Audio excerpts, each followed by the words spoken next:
American Christianity, in large, has been preaching a love gospel, which is no gospel at all. The true gospel, and what makes it good news, is that Jesus Christ came to save sinners. How do people know that they are sinners?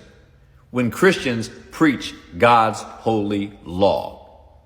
Men should look into the perfect law of God and see themselves as the sinners that they are, and then flee to Christ for their salvation. So it is incumbent upon all of mankind to make an assessment first as to whether or not he is a sinner, and that can only be determined in the face of God's law, not in God's love. We know God loves his people. We know that.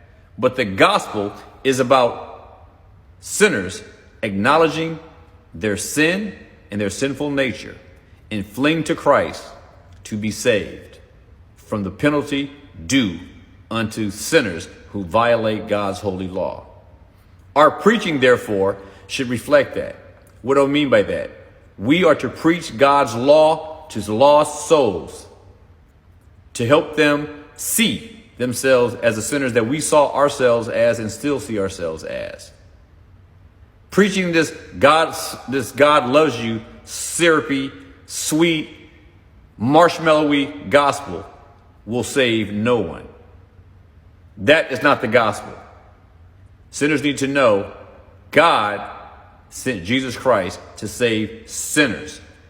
Recognize that you are one, and recognize Christ as the only way to remedy that problem.